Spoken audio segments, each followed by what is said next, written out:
Questions-réponses sur NC La Première avec Sidji. Rendez-vous au 258 258. Ce matin, focus sur un avis à candidature à Point-Bout émis par l'Institut agronomique néo-calédonien qui serait susceptible de recruter pour 2 mois et demi 7 enquêteurs agricoles pour renforcer temporairement l'équipe territoire, acteurs et usages. On vous explique de quoi il s'agit dans quelques instants avec notre invité du jour. L'Institut agronomique néo-calédonien, IAC, c'est l'organisme local de recherche agronomique en appui au développement rural durable de la Nouvelle-Calédonie et de la région, un organisme créé en 1999 et il est à ce jour le seul institut de recherche territorial. En chiffres, c'est 90 salariés, dont 17 chercheurs et ingénieurs, 90% d'emplois locaux, 30 projets actifs dont 95% en partenariat, 5 implantations sur les 3 provinces et c'est 650 millions de francs CFP de budget. Ces missions sont entre autres de produire et diffuser des connaissances scientifiques et des innovations qui répondent avant tout aux besoins locaux, en appui au développement rural durable, mobiliser ses connaissances au service de l'expertise et l'appui aux politiques publiques, favoriser la valorisation des résultats des recherches et des savoir-faire. L'IAC est structuré en 3 équipes de recherche, arboréale, agriculture, biodiversité et valorisation, Solveg, sol et végétation, et terreau, territoire, acteurs et usages. Et ce matin, donc, zoom sur l'équipe terreau avec notre invité du jour. L'invité du jour sur NC La Première. Jonas Brouillon, bonjour. Bonjour Sidji. Ah super, vous êtes avec nous en visio, vous êtes ingénieur SHS à l'Institut agronomique néo-calédonien. Alors est-ce que vous pouvez nous expliquer SHS et terreau concrètement ce que ça signifie et quelles sont vos grandes missions ? Oui, la SHS, c'est Sciences humaines et sociales, c'est-à-dire que nous, on travaille sur les pratiques agricoles via les enquêtes auprès de la population. C'est pour ça qu'on parle de sciences humaines et sociales. L'équipe terreau, donc, c'est l'équipe territoire, acteurs et usages. Donc nous, on est porté sur l'analyse des usages des ressources naturelles par la population et aussi par les impacts des transformations des territoires, notamment ou miniers. Quelle thématique principale vous étudiez actuellement ? D'une part, donc, on travaille sur l'usage des ressources naturelles par les ménages en tribu. Donc, ça concerne la chasse, la pêche, l'agriculture ou la gestion de l'eau sur terre coutumière. Et on se concentre également sur l'étude de ce qu'on appelle les systèmes d'activité. Donc, c'est l'articulation entre ces différentes activités agricoles et activités de prélèvement par les ménages, ce qui constitue pour eux un capital naturel, social et non marchand. Et enfin, on est de plus en plus mobilisé sur les thématiques de transition et d'autonomie alimentaire. Donc l'idée, c'est d'observer en quoi l'agriculture familiale, ça contribue ou non à l'autonomie alimentaire, ainsi qu'à la diversification ou non de l'alimentation. Alors, est-ce que vous pouvez nous définir ce qu'est un ménage rural, parce qu'on va utiliser ce terme juste après, et nous expliquer donc pourquoi c'est important d'observer ces pratiques et quels sont les types d'usages de ces ménages ? Oui, alors on parle de ménage rural effectivement dans notre annonce, donc tous les ménages qui vivent en brousse et qui pratiquent l'agriculture, mais plus particulièrement nous on se concentre effectivement plutôt sur la population qui vit en tribu.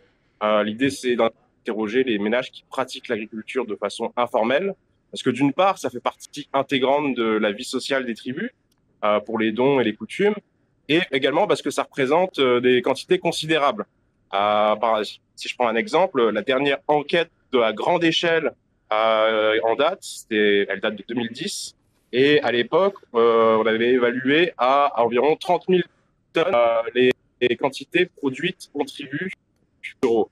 Et ça représentait aux alentours de 12,2 milliards de francs si on va la valoriser à la valeur du marché, donc soit plus d'un quart du revenu monétaire mesuré dans l'enquête.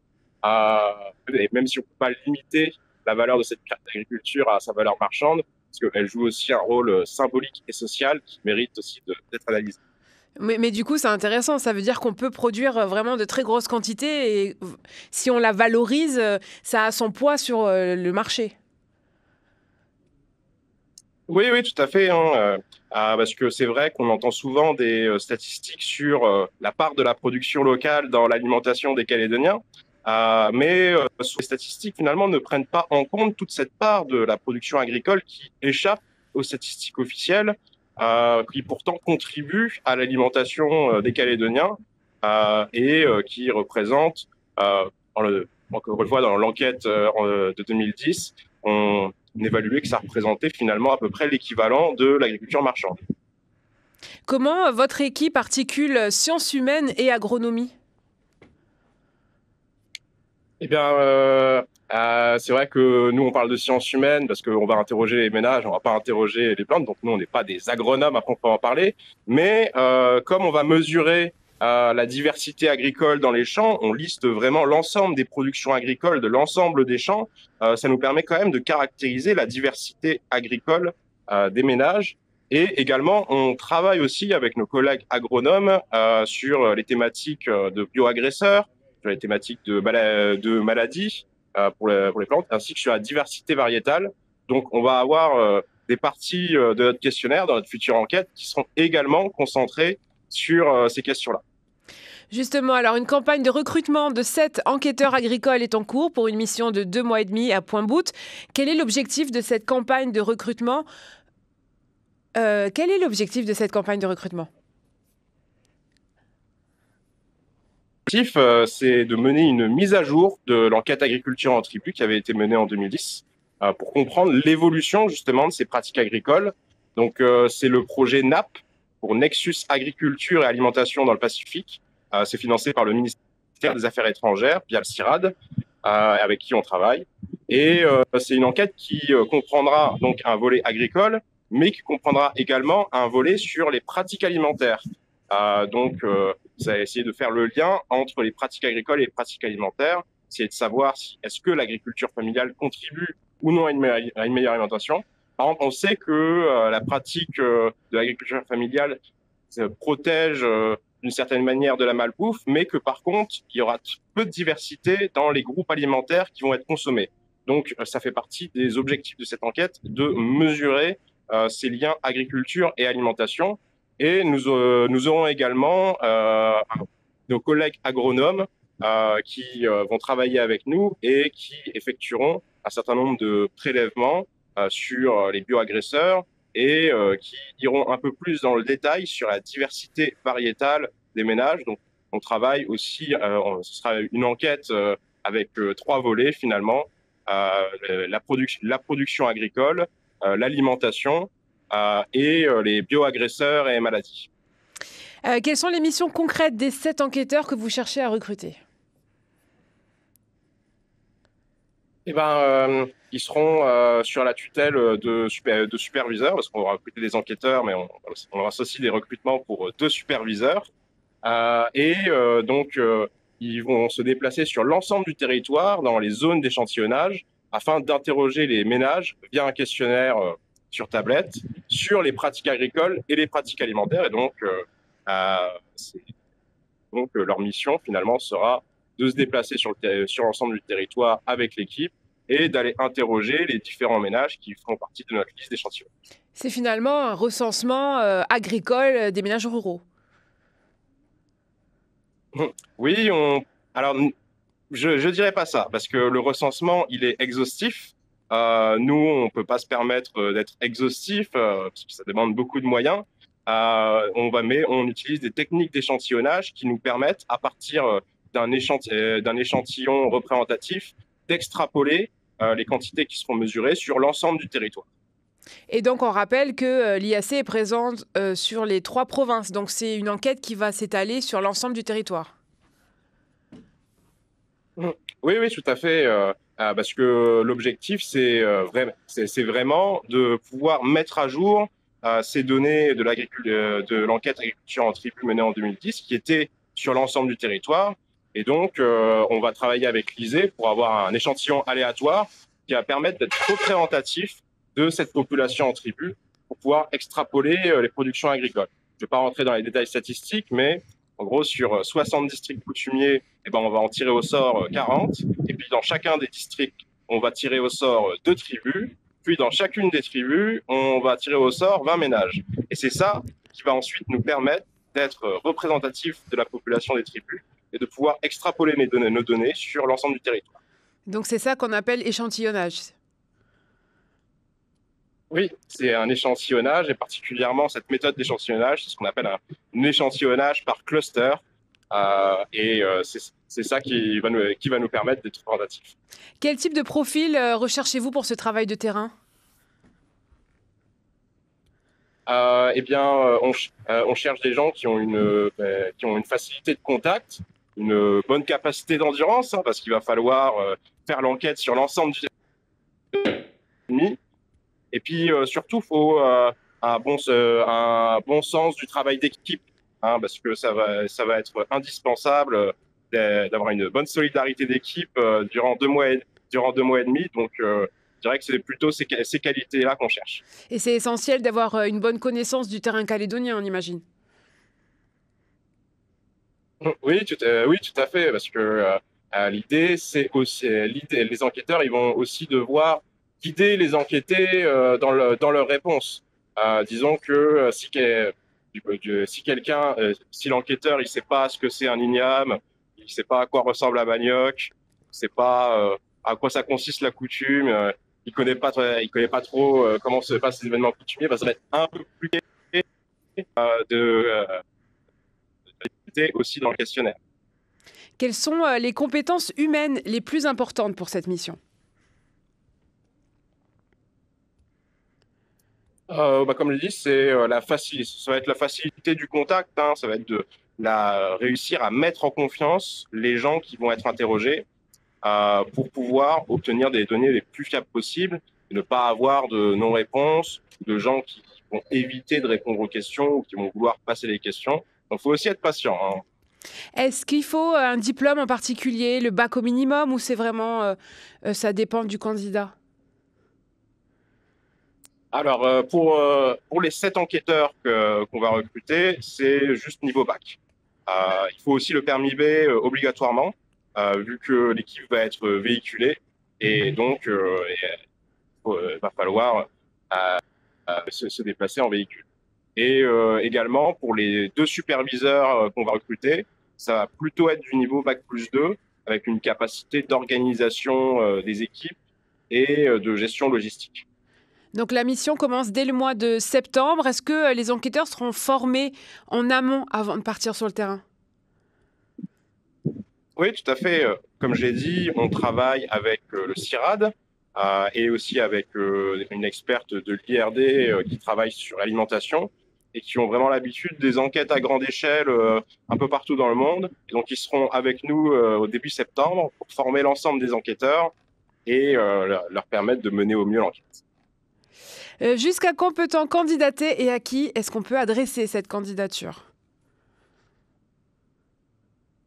Alors, on peut candidater jusqu'au 18 juillet et il faut envoyer sa candidature à l'adresse naap@iac.nc. Que diriez-vous pour terminer avec CV et lettre de motivation. Oh pardon, ça a coupé. Donc CV, lettre de motivation, on mettra les contacts juste avant de se quitter. Que diriez-vous à des Calédoniens là, qui nous écoutent et qui seraient tentés de rejoindre votre équipe même sur un contrat court ? Je dirais qu'au-delà du fait d'avoir un job, c'est surtout une expérience unique qui va permettre de connaître l'ensemble du territoire, de faire énormément de rencontres. Et je dirais que ça a une valeur inestimable dans une vie. Donc, on rappelle les contacts, les candidatures. Donc, on peut envoyer sa lettre de motivation, son CV, soit par voie postale BP 73 98 890 Païta, par mail naap@iac.nc. Pour tout renseignement complémentaire, il y a un numéro de téléphone, le 86 78 41 86 78 41.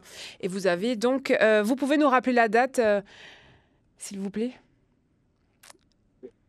Date limite 18 juillet. La date limite, 18 juillet. On vous mettra toutes ces infos sur le groupe Les Infos Pratiques. C'est la première. Merci d'avoir été avec nous depuis l'étranger. Merci beaucoup. Et une excellente journée. On continue, nous, en musique. Avant de retrouver la seconde partie de l'émission, il sera question des formations dans le BTP. C'est la première. Les formations. Seconde partie de questions-réponses consacrée aux formations. Et aujourd'hui, on est avec Laura Zahn, conseillère en formation pour la FBTP. Bonjour. Bonjour Sidji. Alors, c'est quoi la FBTP et quelle est sa mission principale ? Alors, la FBTP, Association de formation du bâtiment et des travaux publics, est un centre de formation. Nous avons été créés en 2006 par la Fédération calédonienne du bâtiment, la FCBTP, et le MEDEF-NC pour répondre aux besoins de formation des entreprises du secteur. Il faut savoir que depuis plusieurs années, la FBTP a pu élargir son offre de formation et va proposer des formations multisecteurs. C'est-à-dire qu'on va pouvoir toucher aussi bien les entreprises du domaine du commerce, des industries, du service à la personne et bien sûr du bâtiment. On va proposer 6 grands pôles de formation.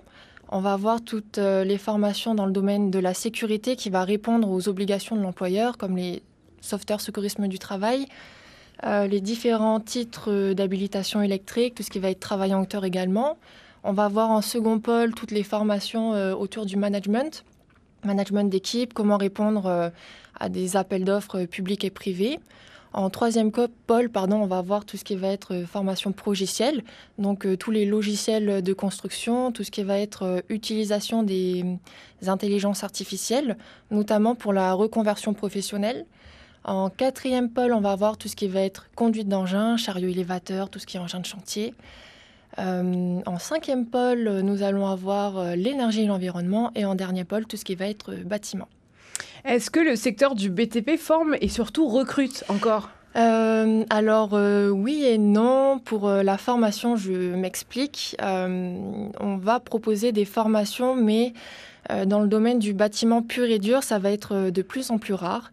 Par contre, les entreprises du bâtiment vont beaucoup former sur tout ce qui va être conduite d'engin et formation obligation de l'employeur comme les SST, travail en hauteur, habilitation électrique. Pour tout ce qui va être recrutement, alors ça, je pense que c'est plutôt la FCBTP qui va pouvoir répondre à ces questions. Mais si je peux donner un petit peu mon avis, on sait que le secteur du bâtiment est en crise depuis plusieurs années. Ce qui s'est passé l'année dernière, malheureusement, ça n'a pas favorisé le secteur. Mais je pense que les entreprises essaient déjà de garder les compétences qu'elles ont déjà au sein de leur structure. Parce que si je comprends bien, les formations, c'est finalement différents modules. Donc on peut faire un module et ensuite en faire un autre où il faut tous les avoir pour travailler. Alors non, si vous voulez, on va plutôt parler, c'est pas vraiment des modules, c'est vraiment des sessions de formation.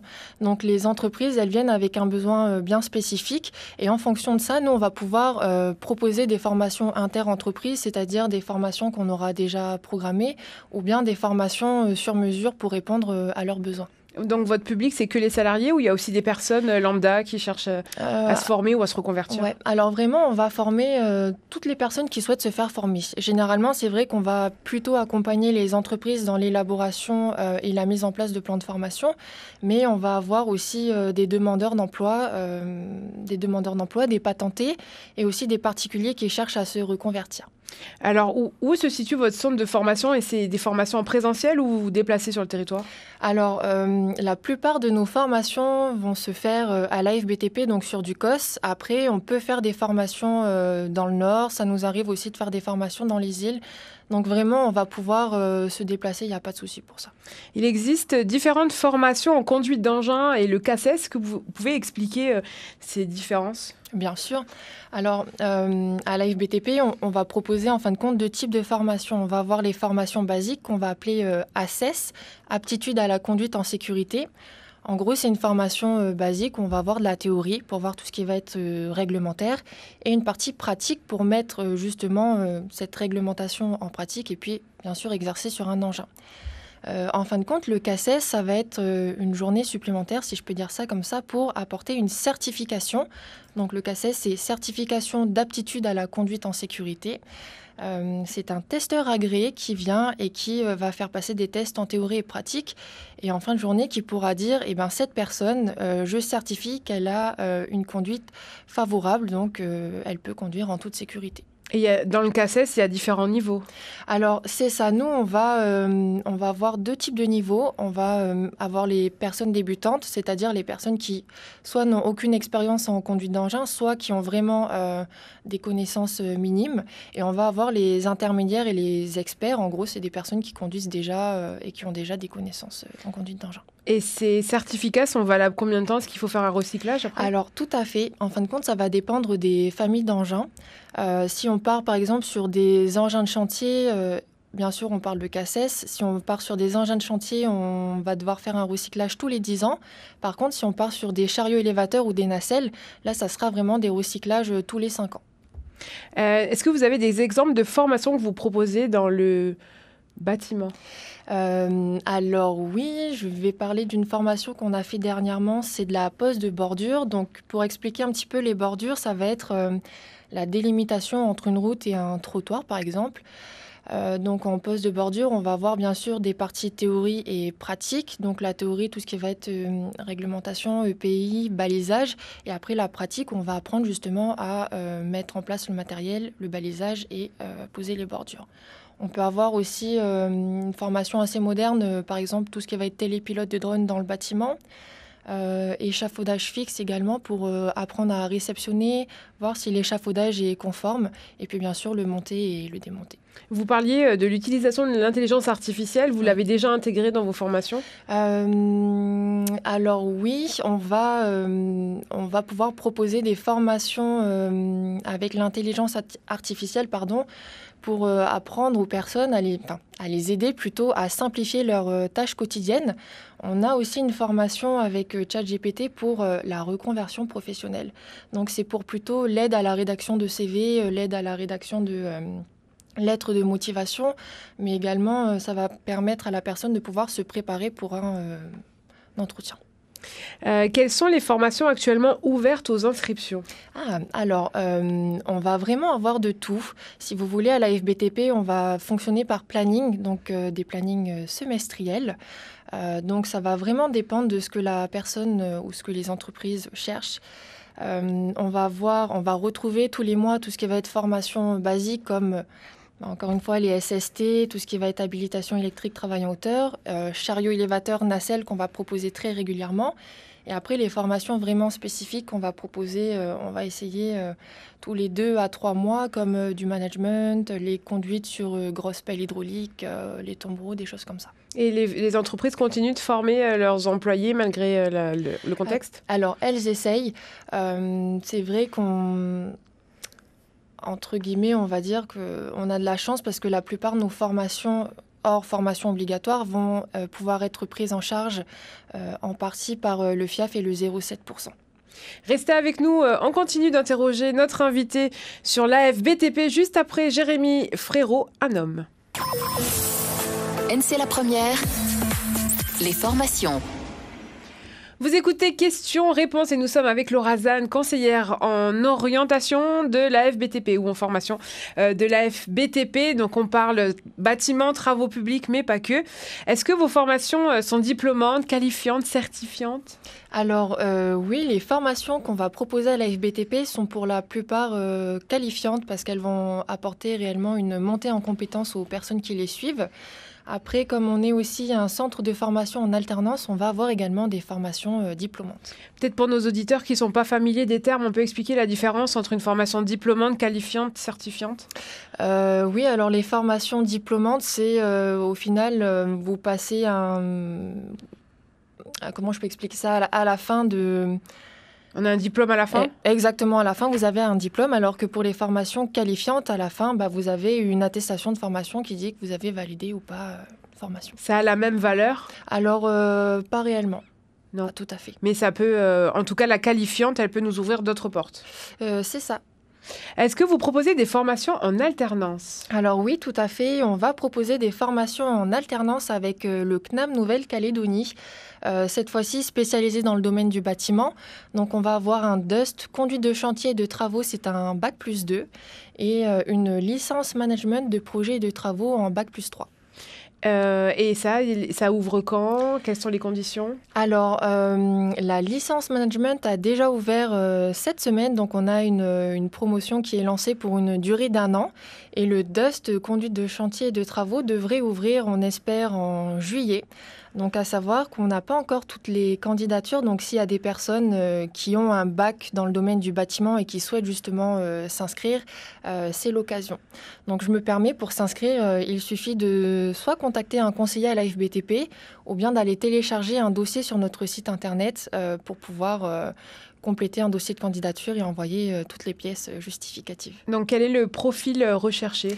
Alors, pour les DUST, c'est vraiment des personnes qui ont un bac dans le domaine du bâtiment ou du génie civil. Après, on peut avoir des personnes, parce qu'il n'y a pas d'âge en fin de compte pour l'alternance.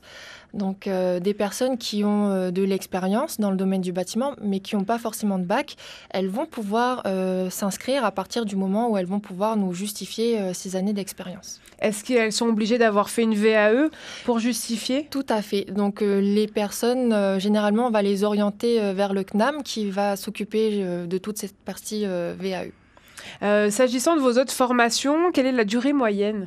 Alors pour les formations professionnelles, ça va dépendre des formations, mais généralement on est entre 1 à 4 journées de formation. Et donc ça, vous parlez d'un planning semestriel. Tout à fait. Donc là, le planning, il court jusqu'à juin-juillet ? Alors là, on a ouvert notre planning jusqu'à décembre. Jusqu'à décembre. Et donc, il y a des sessions toute l'année. Exactement. Est-ce qu'il y a un accompagnement à l'orientation pour les jeunes sans expérience qui ne savent pas trop quoi faire ?